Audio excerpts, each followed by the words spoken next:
সমুদ্র। সমুদ্রের কাছে আজল পেতেছি।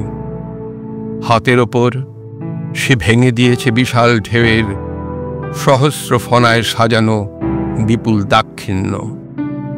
ভয় পেলাম তার উশৃঙ্খলতা দেখে। দৃঢ় পায়ে দাঁড়াবার চেষ্টা করলাম মুখোমুখি।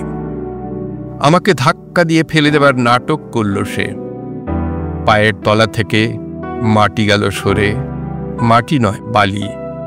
নড়বড়ে হয়ে পড়ল আমার ভিত, আমার দৃঢ়তা। বুঝিয়ে দিল, তোমার ইচ্ছেটা আমার ইচ্ছের সাথে এক সুতোয় বাঁধা। একবার কাছে এসে আবার দূরে চলে যায় সে, আবার দূর থেকে এলো কাছে, ভিজিয়ে দিল আমার সমস্ত অস্তিত্ব।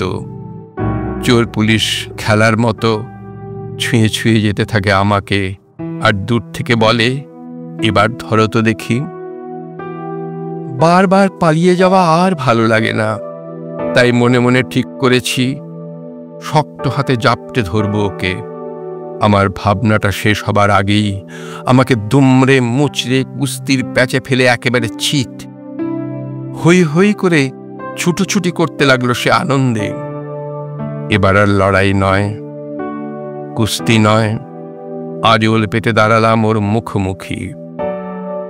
ভরে দিল দুই হাত, কিন্তু হায়, অল্প কিছু পরে সেটুকুও গেল আঙুলের ফাঁক দিয়ে গড়িয়ে। এবার দুই হাত বন্ধ করল আজল নতুন মুদ্রায়। প্রণাম জানালো মহা ঈশ্বরকে। আমি হয়ে গেলাম ঈশ্বর। সমুদ্র তরঙ্গ নম্র হয়ে ছুঁয়ে গেল আমার পা, ধুইয়ে দিয়ে গেল আমার মন। আমি কৃতার্থ হলাম।